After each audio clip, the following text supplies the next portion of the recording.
Hello viewers, আমরা সবাই জানি 1947 সালের 14ই আগস্ট ভারত দুটো ভাগে ভাগ হয়ে যায়। একটা ভারত আর একটা পাকিস্তান। এই পাকিস্তানের আবার দুটো পোর্শন হয়, একটা পূর্ব পাকিস্তান, একটা পশ্চিম পাকিস্তান। 1971 সালে পূর্ব পাকিস্তান নিজে আলাদা একটা দেশ তৈরি হয়, সেটা এখনকার বাংলাদেশ। এই 1971-এর ঘটনাকে সবাই মুক্তিযুদ্ধ বলেই জানে। আর এই ঘটনার ইতিহাস জানতে হলে আমাদের আগের একটি পুরনো ভিডিও আছে, সেটা দেখে নিতে পারেন। সেটা লিংক ওপরের আই বাটন, নিচের ডেসক্রিপশন বক্স আর কমেন্ট বক্সে দেওয়া থাকলো। আমরা আজকে জানার চেষ্টা করব 1947 থেকে 1971 পর্যন্ত যে সময়টা, তার মাঝের ঘটনা। এই সময়টাতে কি এমন ঘটেছিল যার জন্যে একটা দেশ ভেঙে দু টুকরো হয়ে গেছিল, এবং যার মধ্যে একটা পোর্শন নিজে আবার আলাদা একটা দেশে পরিণত হয়েছিল। আর যারা আজকে আমাকে প্রথমবারের জন্য দেখছেন তাদের জন্য বলে রাখি, আমি মৌমিতা, আপনারা দেখছেন unboxing pack. Welcome to our channel. যারা এখনো আমাদের চ্যানেলটিকে সাবস্ক্রাইব করেনি তারা প্লিজ সাবস্ক্রাইব করে দেবেন, আর পাশে থাকা বেল আইকনটি অনে প্রেস করে রাখবেন। আর যদি আপনি ওই ভিডিওটা ফেসবুকে দেখে থাকেন তাহলে আমাদের পেজটিকে অবশ্যই ফলো করে রাখবেন। আমরা জানি যে আমাদের দেশ যখন ভাগ হয় তখন সেটা ভাগ হয় ধর্মের ভিত্তিতে। যে অংশে মুসলিম জনসংখ্যা বেশি সেই অংশকে মান্যতা দেওয়া হয় পাকিস্তান হিসেবে। আর আমাদের দেশে হিন্দু জনসংখ্যা বেশি থাকলেও ভারতবর্ষ একটি ধর্মনিরপেক্ষ দেশ হিসেবেই আত্মপ্রকাশ করে। আর এই বর্ডার লাইন তৈরি করেন স্যার রেডক্লিফ। এই বর্ডার লাইন তৈরি করার সময় দেখা যায় ভারতের নর্থ ইস্ট আর নর্থ ওয়েস্ট পোর্শনে মুসলিম জনসংখ্যা বেশি, তাই নর্থ ইস্ট পোর্শনকে পূর্ব পাকিস্তান আর নর্থ ওয়েস্ট পোর্শনকে পশ্চিম পাকিস্তান হিসেবে মান্যতা দেওয়া হয়। এই সময় দুটো প্রদেশ নিয়ে সবচেয়ে বেশি বিতর্ক হয়, এক বাংলা আর পাঞ্জাব। বাংলায় এই সময় প্রায় 55% মুসলিম জনসংখ্যা, আর পাঞ্জাবে প্রায় 56%। তাই পাঞ্জাবের যে অংশে শিখ বেশি সেটাকে ভারতের অন্তর্ভুক্ত রাখা হয়, আর যে অংশে মুসলিম সংখ্যা বেশি সেই অংশকে অন্তর্ভুক্ত করা হয় পশ্চিম পাকিস্তানের সঙ্গে। একইভাবে বাংলার যে অংশে হিন্দুরা বেশি সেই অংশকে ভারতের সাথে রাখা হয়, আর মুসলিম জনসংখ্যা যে পোর্শনে বেশি তাকে পূর্ব পাকিস্তানের অন্তর্ভুক্ত করে দেওয়া হয়। এবারে জানা যাক কেন পূর্ব পাকিস্তান পশ্চিম পাকিস্তান থেকে নিজেদেরকে স্বাধীন করতে চেয়েছিল। আসলে পূর্ব পাকিস্তান আর পশ্চিম পাকিস্তান ভাগের সময় এটা ঠিক হয়নি যে ক্ষমতা বন্টন কিভাবে হবে, এদের কোন ভাষাকে প্রাধান্য দেওয়া হবে, অর্থনৈতিক ভাগই বা কিভাবে হবে, আর রাজনৈতিক সমীকরণই বা কিরকম থাকবে। আর এই দুই প্রদেশের মধ্যে দূরত্ব ছিল প্রায় 1600 কিমি। এটাই ছিল প্রথম ভুল। পূর্ব পাকিস্তানের পশ্চিম পাকিস্তান থেকে আলাদা হওয়ার একটি অন্যতম মূল কারণ হলো ভাষা। মুসলিম লীগের প্রধান বা পাকিস্তান গঠনের কারিগর মোহাম্মদ আলী জিন্নাহ প্রথম থেকে বারবার বলে এসেছেন যে পাকিস্তানের একটি মাতৃভাষা হবে, আর সেটা হলো উর্দু। কিন্তু পূর্ব পাকিস্তানের মানুষজন বাঙালি, তাই তাদের মাতৃভাষা বাংলা। স্বভাবতই তাদের এটা মানতে অসুবিধা হচ্ছিল। অপরদিকে মুসলিম লীগ মনে করতেন যে বাংলা ভাষা হিন্দু ডমিনেন্ট, তাই তারা কোনোভাবেই বাংলাকে আরেকটি মাতৃভাষা রূপে মান্যতা দিতে নারাজ ছিলেন। 21শে মার্চ 1948-এ তখনকার পাকিস্তানের প্রধানমন্ত্রী মোহাম্মদ আলী জিন্নাহ ঢাকা ইউনিভার্সিটিতে গেলে সেখানকার স্টুডেন্টরা তার উপর চাপ সৃষ্টি করে বাংলাকে আরেকটি মাতৃভাষা রূপে মান্যতা দেওয়ার জন্য। কিন্তু জিন্নাহ তাদেরকে সেই সময় বুঝিয়ে দিয়ে আসেন যে পাকিস্তানের দুটি প্রদেশের একটি মাতৃভাষা হবে, আর সেটা হলো উর্দু। এখান থেকেই শুরু হয় বাংলাদেশ গঠনের বীজবোনা।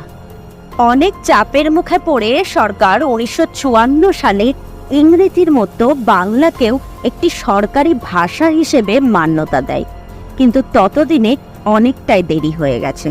তাহলে এটাই কি একমাত্র কারণ? না, একদমই নয়। পাকিস্তান স্বাধীন হওয়ার পর সেই দেশে ইলেকশন প্রথম হয় 23 বছর পর, অর্থাৎ 1970 সালে।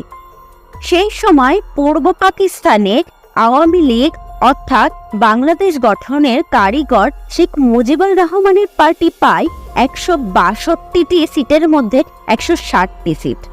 দুটি প্রদেশ মিলিয়ে আওয়ামী লীগ পায় 167টি সিট, যেখানে পাকিস্তানের পিপিপি অর্থাৎ পাকিস্তান পিপলস পার্টি পায় কেবলমাত্র 86টি সিট, যেখানে পূর্ব পাকিস্তান থেকে তারা কেবলমাত্র 2টি সিটই পেয়েছিল। শতাংশ বিচার করলে আওয়ামী লীগ পায় 40% ভোট। অপরদিকে জুলফিকার আলী ভুট্টোর দল পিপিপি পায় মাত্র 19% ভোট। এইরকম একটা ক্লিয়ার ম্যান্ডেট থাকা সত্ত্বেও পশ্চিম পাকিস্তান এই রেজাল্টকে বাতিল করে দেয়। আর এটাই ছিল পূর্ব পাকিস্তান থেকে বাংলাদেশ তৈরি করার কফিনের শেষ পেরেক। এবার যে ডেটাগুলি আমরা আপনাদের সামনে রাখবো, এই ডেটাগুলি দেখলে আপনারা বুঝতেই পারবেন এই দুটো কারণ ছাড়া আর কোন কোন কারণগুলোর জন্য পূর্ব পাকিস্তান থেকে তৈরি হয়েছিল বাংলাদেশ। আর এই ডেটাগুলি তৎকালীন পাকিস্তান সরকারের থেকেই প্রকাশিত হয়েছিল। এই টেবিলে আপনারা দেখতেই পাচ্ছেন পূর্ব আর পশ্চিম পাকিস্তানে সেই দেশের সরকার কত করে খরচ করত। 1950 থেকে 1970 পর্যন্ত পূর্ব পাকিস্তানের জনসংখ্যা গোটা পাকিস্তানের 60%-এরও বেশি ছিল, যেখানে পূর্ব পাকিস্তানে যা খরচ হতো সেটা পশ্চিম পাকিস্তানের তুলনায় অনেকটাই কম। এইবার এই যে টেবিলটা আপনারা দেখতে পাচ্ছেন, সেখানে পূর্ব পাকিস্তান আর পশ্চিম পাকিস্তানের জমা খরচের হিসেব দেওয়া আছে। এখান থেকে আপনারা পরিষ্কার বুঝতে পারছেন পূর্ব পাকিস্তানের নেট ব্যালেন্স পেমেন্ট 1948 থেকে 1961 পর্যন্ত ছিল পজিটিভ। আর এটা থেকে বোঝা যায় যে পূর্ব পাকিস্তান থেকে যে লাভ হতো সেটা খরচ হতো পশ্চিম পাকিস্তানে। পরের টেবিলে এই হিসেবটা আপনারা আরো সহজে বুঝতে পারবেন। এই টেবিলটিতে খুব পরিষ্কার করে আপনারা পূর্ব পাকিস্তান আর পশ্চিম পাকিস্তানের 1947 থেকে 54 পর্যন্ত রোজগার আর তার খরচের হিসেব দেখতে পাচ্ছেন। আর এটাও বুঝতে পাচ্ছেন যে পূর্ব পাকিস্তানের লাভের ম্যাক্সিমামটাই খরচ হতো পশ্চিম পাকিস্তানের বিভিন্ন খাতে। এই টেবিলে 1949 থেকে 1970 পর্যন্ত দুই দেশের মানুষের পার ক্যাপিটা ইনকামের হিসেব তুলে ধরা হয়েছে। 1949-50 সালে যেখানে একজন পশ্চিম পাকিস্তানি আর পূর্ব পাকিস্তানির ইনকামের ফারাক ছিল 51 টাকা, সেখানে 1969-70 সেই ফারাক গিয়ে দাঁড়িয়েছিল 206 টাকাতে। এখান থেকে আপনারা বুঝতেই পাচ্ছেন ভেদাভেদটা কোন জায়গায় গিয়ে পৌঁছেছিল। এর পরের টেবিলে আপনারা 1950 থেকে 1971 পর্যন্ত পূর্ব আর পশ্চিম পাকিস্তানে প্রাইমারি স্কুলের সংখ্যার হিসাব দেখতে পাচ্ছেন। এখান থেকে এটা স্পষ্ট, লোক সংখ্যা বেশি হওয়া সত্ত্বেও পূর্ব পাকিস্তানে প্রাইমারি স্কুলের সংখ্যা দিনে দিনে কমছিল আর পশ্চিম পাকিস্তানে এটা দিনে দিনে বাড়ছিল। পরের টেবিলে আপনারা দেখতেই পাচ্ছেন যে 1952-53 সালের হিসেবে দুই প্রদেশে প্রতি স্কুল পিছু সরকার কত করে কোন খাতে খরচ করত। এখানে পরিমাণটা এতটাই কম বেশি যে কেউ দেখলে দুই প্রদেশের ভেদাভেদটা খুব স্পষ্টই অনুমান করতে পারবেন। এতক্ষণে ডেটাগুলো দেখে আপনারা তো স্পষ্টভাবে বুঝেই গেছেন যে ভেদাভেদটা কোন জায়গায় গিয়ে পৌঁছেছিল।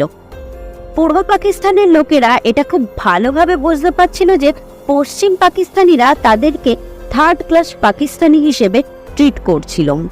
আর সেই কারণে তাদের এই জেদটা এতটাই তীব্র হয়ে গেছিল যে 1971-এ তারা নতুন দেশ গঠন করে ফেলে, যেটি বর্তমানের বাংলাদেশ।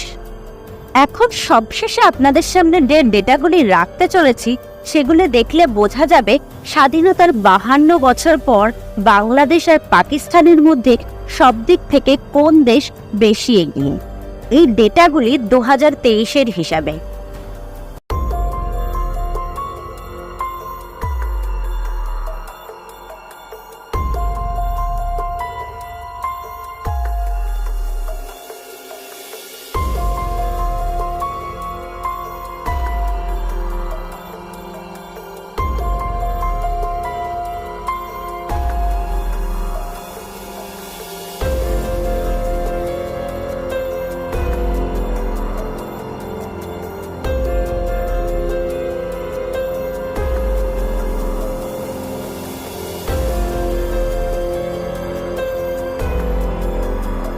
আজকের ভিডিও তাহলে এখানেই শেষ করছি। কমেন্টের মাধ্যমে জানাবেন আপনার মতামত অনুযায়ী কে কোন দিক থেকে বেশি এগিয়ে। যদি ভিডিওটা ভালো লেগে থাকে তাহলে অবশ্যই লাইক আর শেয়ার করে দেবেন। সাবস্ক্রাইব করে রাখবেন আমাদের চ্যানেলটিকে। আমরা আবারও ফিরে আসবো এরকমই আরও একটি ইন্টারেস্টিং ফ্যাক্ট নিয়ে। ততক্ষণের জন্য ভালো থাকবেন, সুস্থ থাকবেন, পাশে থাকবেন।